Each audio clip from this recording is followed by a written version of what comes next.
Hello everyone and welcome to my video on starting a reed blank in the Philadelphia style, or at least a pseudo Philadelphia style. I have already tied this reed.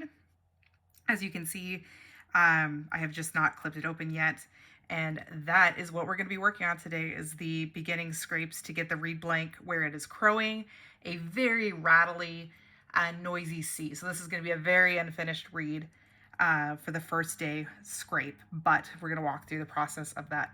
And I dedicate this video to Ms. Abby Jones, who is a freshman at the University of Georgia. Go Dogs! And very excited for her to be there studying under Dr. Reed Message. So first things first, I always measure. So this is going to be your best friend, the metal ruler.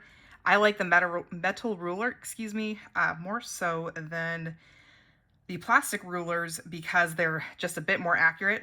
Some people like to go up even, 10 millimeters and measure from there, just because sometimes this end may have been cut off a little bit. But for me, I start right at the end and I line it up, and I am always marking where I need to be. So I will actually turn the reed to the side. I find that's just easier for me to make my marks. So I make a mark at 65 and then a mark at 60. 65 is where the back of the tip will be, and then 60 is the back of the heart. So there is 5 millimeters here of space for the heart of the reed. So I'm going to go ahead and, just for obviously symmetry purposes, which you will hear me talk about a lot, mark these same markings on the other side, so that as you look at this, I go here and here. Now, the difference with the way that I scrape this Philadelphia scrape is I start right back at where I made the mark for the back of the tip. I don't start from the top and work my way back. I start right at the back just to really get the bark off. Now,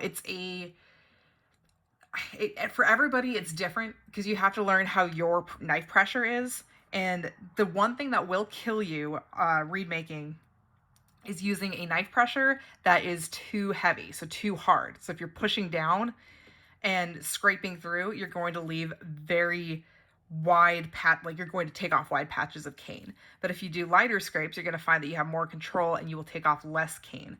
So with these first scrapes, you do want to have a little bit of pressure, and I will go ahead, getting used to this. I'm going to get a different camera too that will help. It's a dock camera, courtesy of the suggestion of Linda Beth Binkley at Central Michigan University. She is fantastic. If you haven't checked out her reed videos, please do so. But I am going to start again with light ones. And as you can see, if I bring this up its littlest bit, you can see I haven't taken much cane off. It's very light, but what I do is still keep an angle. Now, for some people, they like a shallower angle, and some people like a steeper angle. For me, I like to start steep, and again, right at that point where we have marked the tip. Light pressure, scratching the cane off, and always going back, and in fact, I'm just a little bit ahead of the pencil mark that I made. So just keeping that all the way through and off to the cane, or off of the cane to the finger. But be careful there because you don't want to slice yourself. And I'm not really happy with that knife right now, so I'm going to go to my sharpest knife, which is this one currently. That's the other thing, is you absolutely 100% have to keep your knife sharp. If you don't, it's just, I feel like if you don't have a sharp knife, so much of the reed is affected by the cane fibers. And if you go in and you dig a big hole into the cane, you're affecting those fibers. You have essentially stopped a layer of vibration from occurring, and so you might have struggles with your reeds later on. So try and keep things very, very clean with a very sharp knife.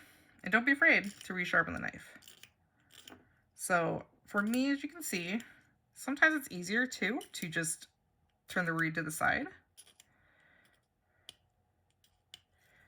And you can do a few little digging type motions there if you want as well. There are many different ways. It really depends on your preference as to how you want to scrape the reed itself to get things going. And so sometimes you can do a nice kind of peeling away of the cane. I don't know if you can see that well, but we're just, you kind of dig in and you peel away, and always peeling out to the corners.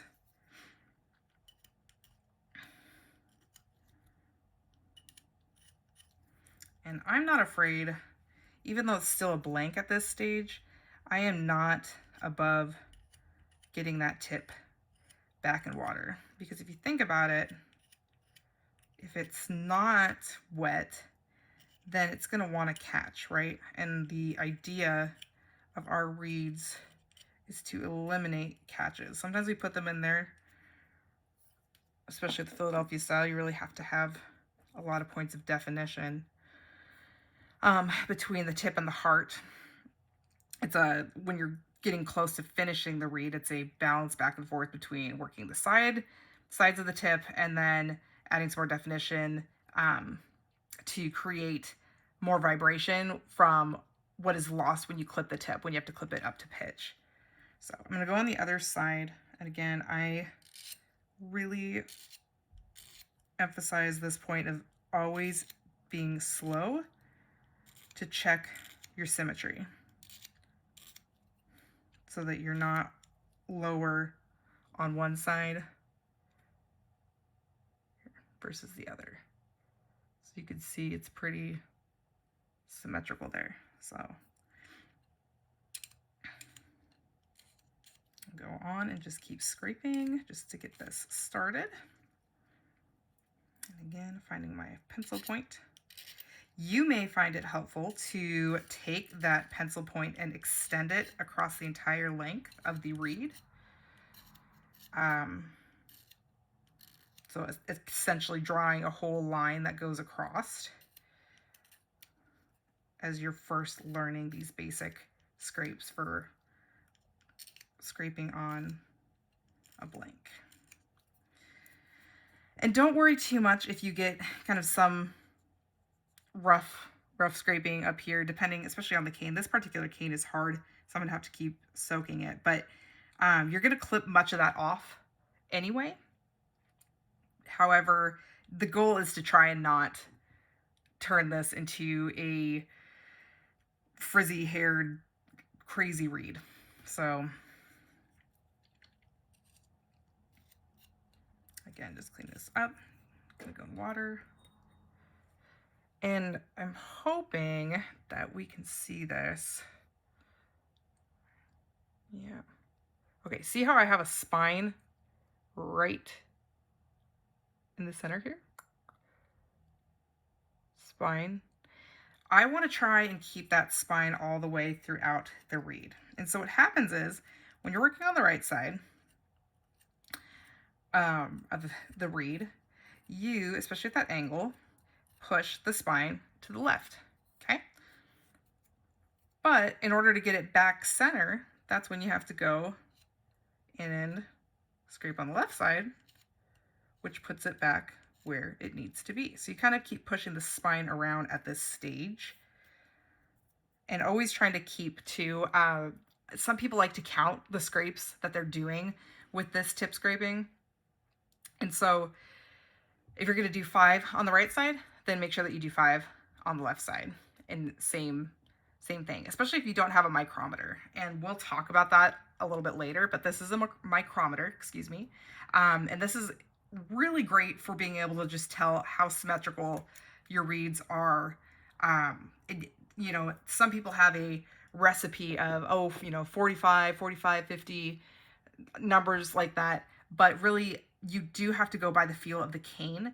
And no matter what you do, if you had 40 on one side of the heart area back here that we'll talk about and get to in a moment, then you want to make sure the other side was 40. If it ended up being 42, make the other side 42. So again, symmetry is key here. All right, I'll be right back.